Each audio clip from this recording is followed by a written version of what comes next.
株式分割ヤマハ発動機利回り 4%。一瞬3700円落ちた時に買っておけば利益確定。証券会社が予告している件。買い時の銘柄、安くなった銘柄、指標と業績を見て、その乖離を見て割安かを判断する。でもそれってめんどくさいですよね。自分で勉強する時間を設けるべきですが、今回は特別に教えちゃう。株で負ける謎の現象。宝くじ10万分の1。野球感染上3個分で10万人ぐらいいるのかな。で、その1人が当選するとかそういう無理ゲーじゃなくて、株は結局上がるか下がるかの2択でしかない。当選確率 50% の日本人の半分が知らなかった常識です。株式分割を行った銘柄が複数あって、その中でもこれから上がりチャートになる値上がり益と配当金の両方を狙えて、万が一値下がりも時間でカバーできる銘柄を選定しました。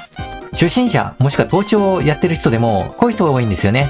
何も考えずに銘柄を動画で見たから買ったんだよねとか、根拠わからないけど証券マンに紹介されたからっていう結構古い人に多いんですけど、値下がりしたからお買い得、本当なのでしょうか。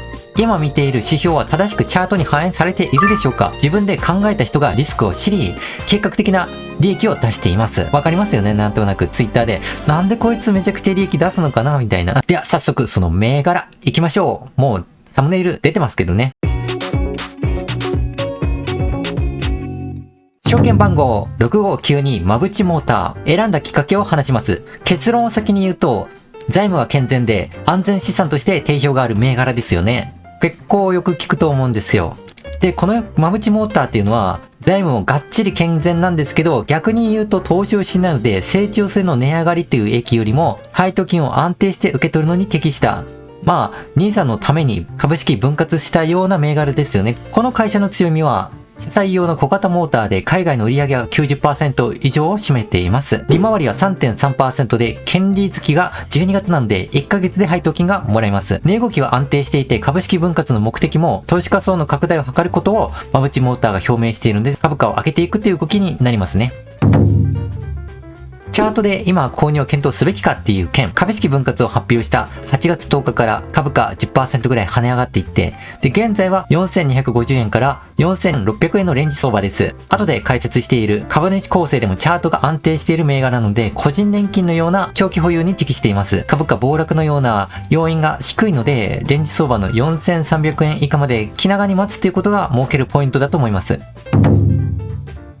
配当金、総合、優待利回り、配当履歴、安定性、気まぐれか、記念配当の誤差ではないか、減配しないかという確認を行います。配当実績は去年減配はあるものの、配当成功は最近 50% 以上の実績があります。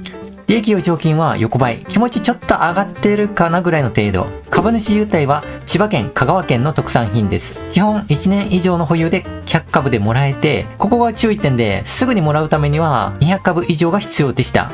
2023年12月31日を基準日として株式分割2倍になって、それが実施されるのに従い株主優待取得数が変更されます。普通はね。ただし最低基準が100株は据え置かれるため、この部分は実質拡充となります。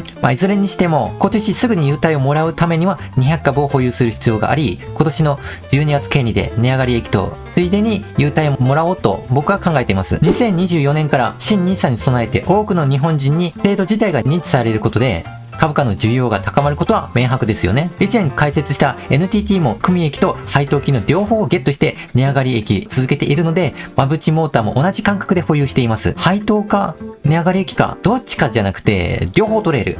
衝撃だが当たり前の常識。配当金、具体的にいくらもらえるのでしょうか。妄想してみよう。投資資金100万円だったら3万3000円。老後資金3000万円だったら99万円。会社員時代のボーナスが僕が30万円だったのに、何もせずに99万円社畜を超えていく投資家、圧巻の強さ。正確に言うんだったらね、3000万円投資した人も資産の減少っていうリスクは背負っています。それにしても何もしないで100万円もらう人もいるんですよね。どんな会社か強みか。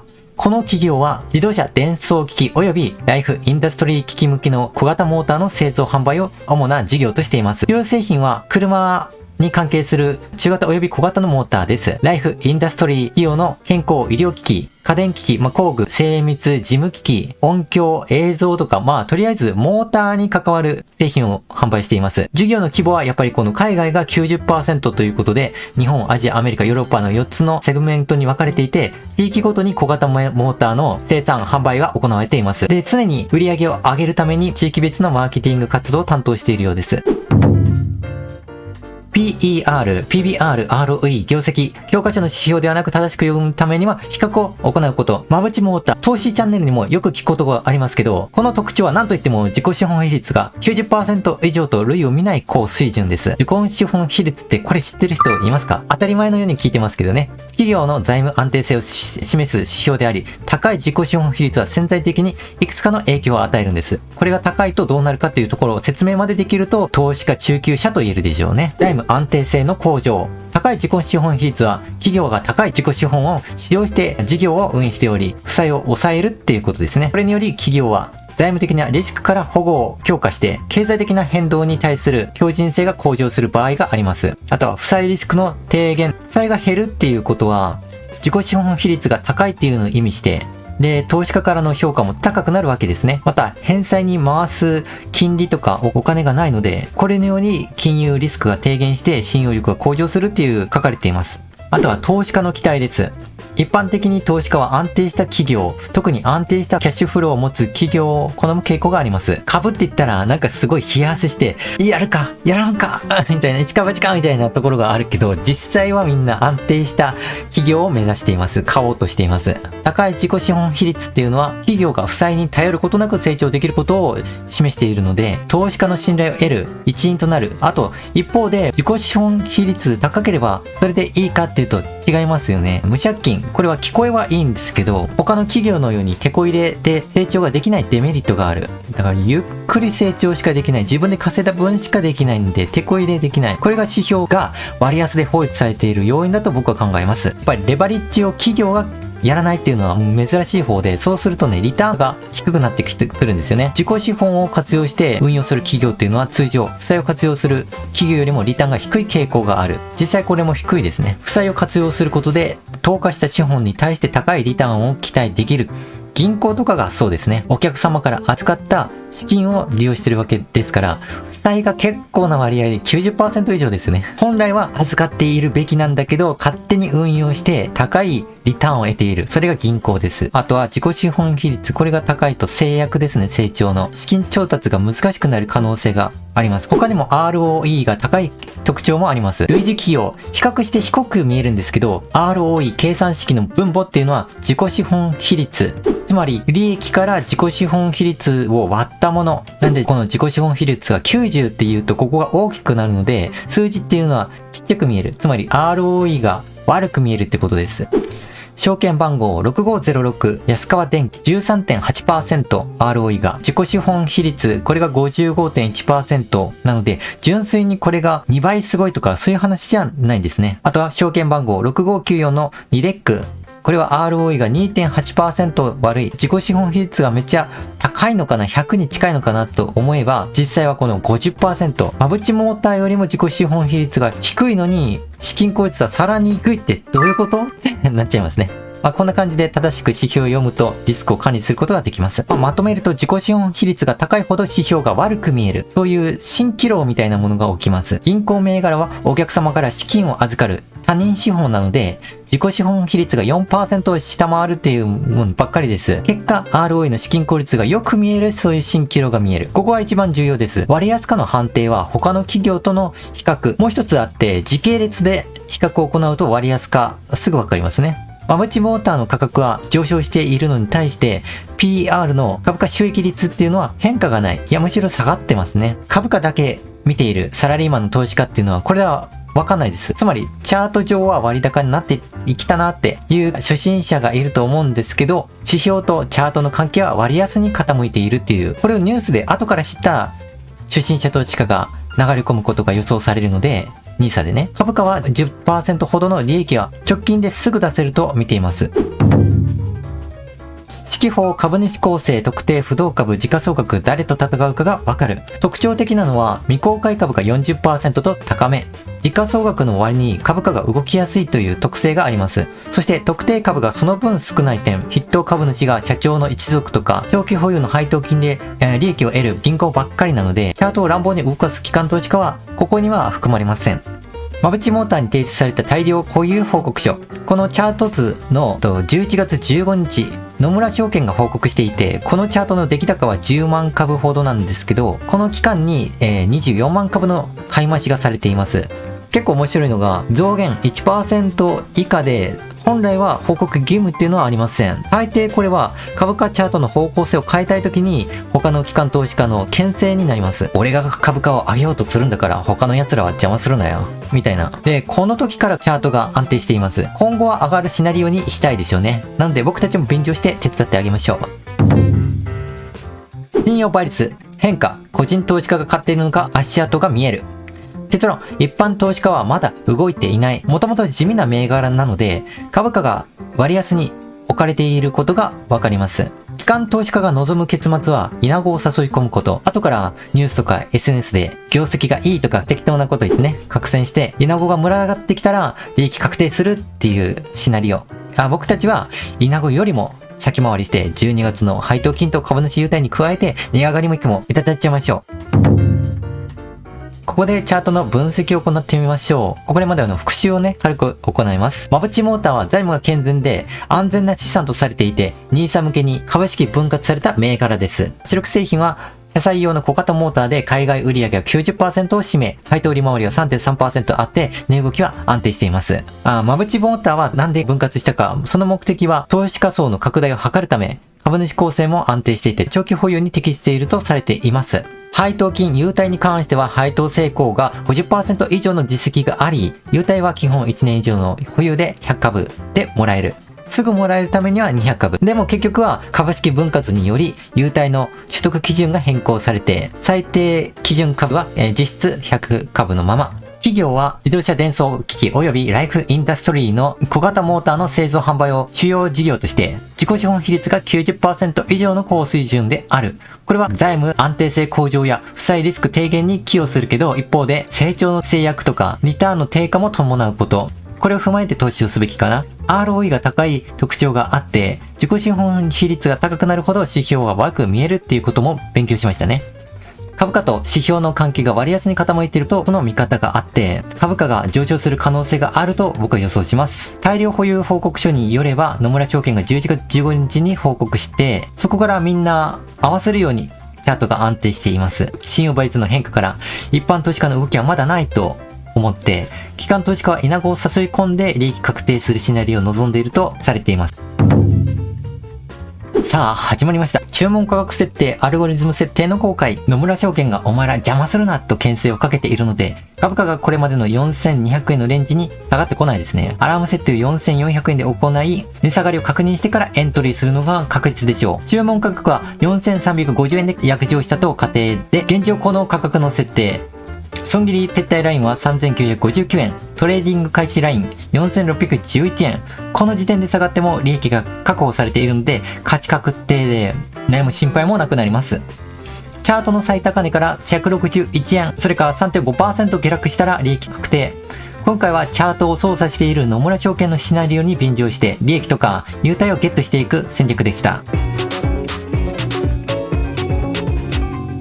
次の銘柄行きましょう。証券番号7272ヤマハ発動機。選んだきっかけは、これも株式分割2024年1月1日を効力発生日として3分割になるんですね。優待の金額は1000円。500株以上持つことによって2000円の相当。配当金からすればおまけのようななくても投資パフォーマンスに影響はないんです。なんだけど、優待の魅力っていうのはそれじゃないですもんね。半年に一度プレゼントを送ってくれると僕のことを気にかけてくれてるのかなっていう感じがして嬉しいですね。脳内の幸福物質、オキシトシンっていうのが分泌されて精神の健全を保って結果的に投資のモチベーションを上げることとなります。権利確定月は6月と12月。配当金が 3.9%、優待を含めると 4% ぐらいあるのかな。余剰金や配当成功も確認して健全であったので今から確認していきましょう。チャートでお買い得感、今検討すべきかっていうこと。チャートはここ2年間でも順張りで、業績に伴い株価が反映されています。株価分割発表を11月6日に行っても個人投資家による動きっていうのはないんですね。指標を見なければチャートが上がりすぎて割高になっているのでは、これから下がるのではという人もいるそうですね。実際は業績にチャートが反映される投資家の株イメージと乖離していないか、このヤマハ発動機のいいところです。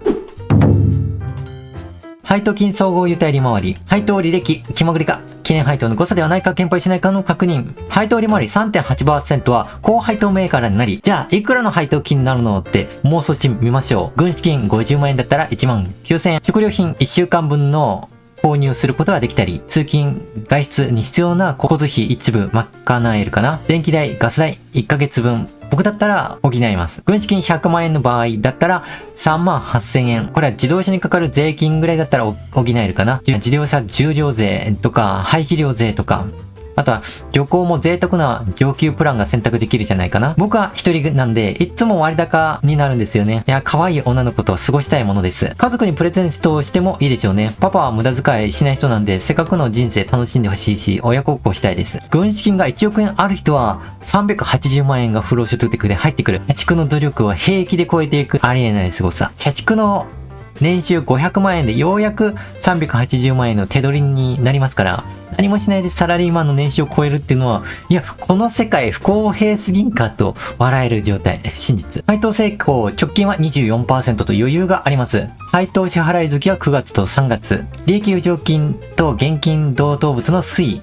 これはマブチモーターと比べるとかなり上がっていっていますね。株価上昇とともに配当金も上げているので、利回り 4% と今はレンジの上限。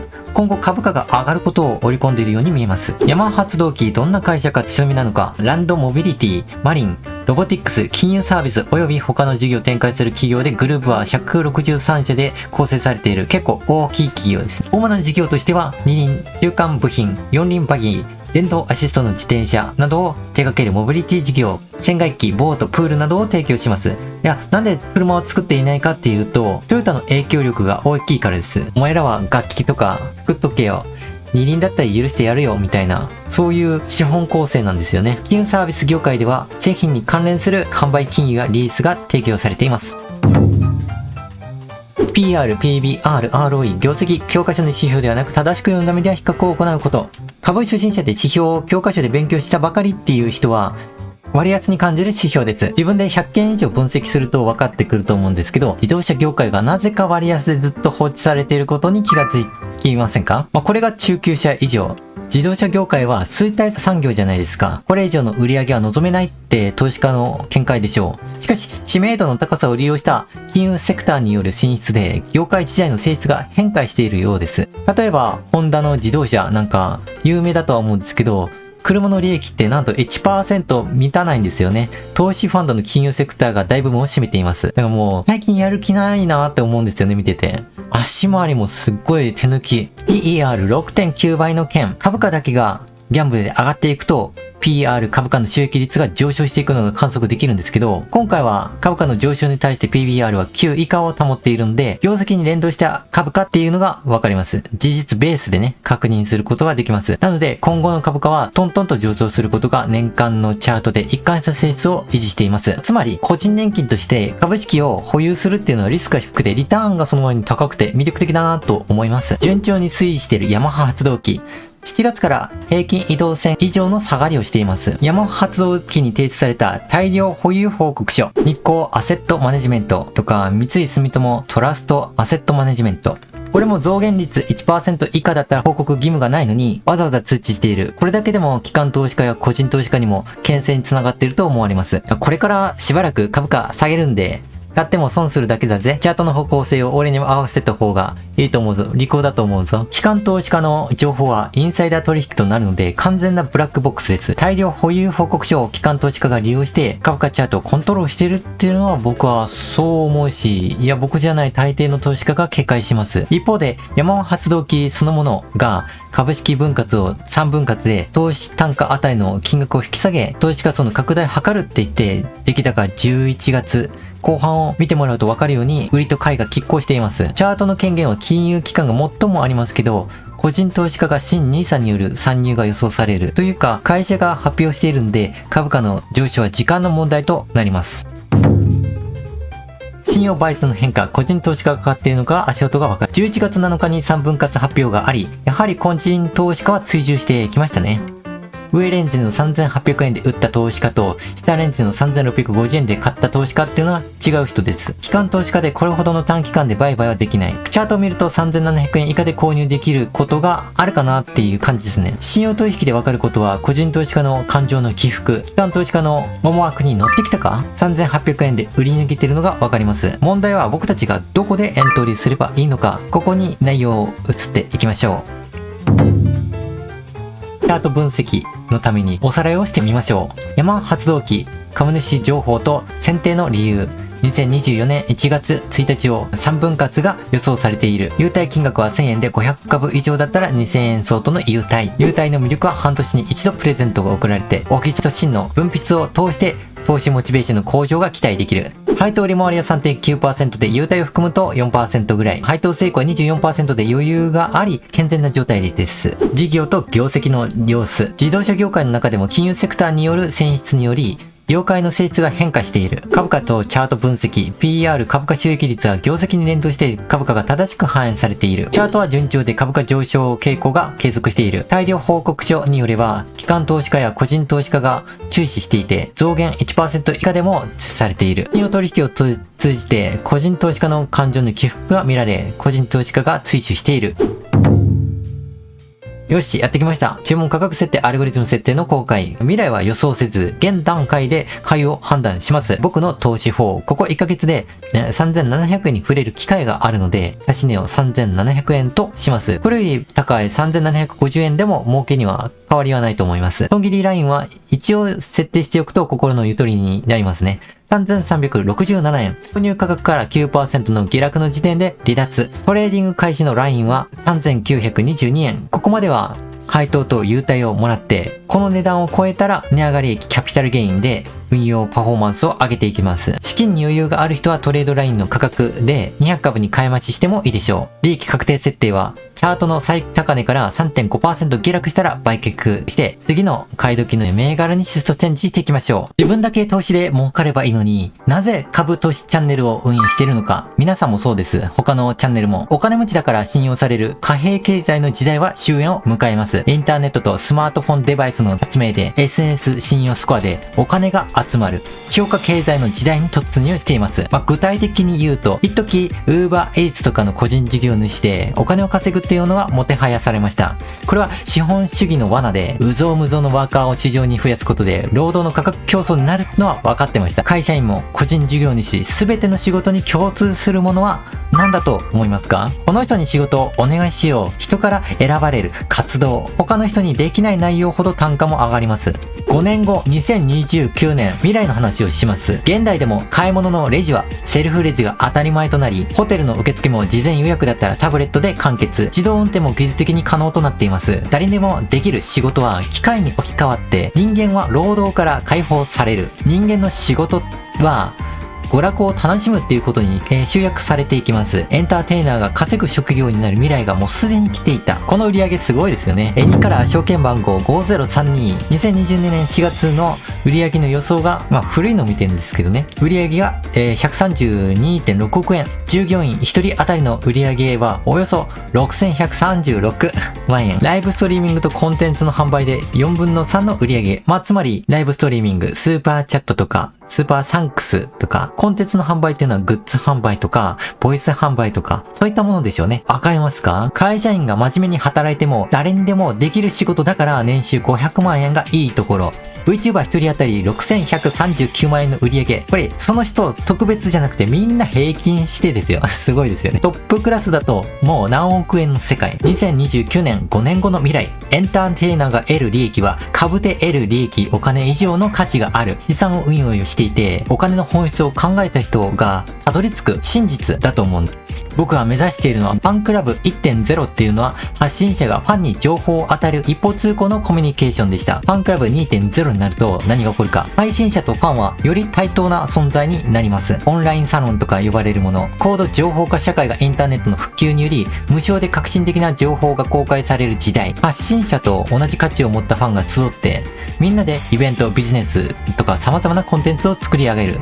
僕のメンバーシップに入ってる人はやっぱり両学長のリベシティ、あとは中田敦彦のプログレスに入っている人が結構多かったです。ファンクラブ 2.0 は月額課金ではなく、ファンクラブ独自の経済圏が作れることもあります。僕はこのね、独自経済圏を作りたいと思ってます。このファンクラブ 1.0 と比較してより参加者にメリットがある仕組みが構築されるから。メンバーが12月1日、豊橋市のステーキガスで4人のメンバーが集まる予定です。報酬はコミュニティで再分配するとか、報酬はお金じゃなくて、かといって一方的な奉仕でもない。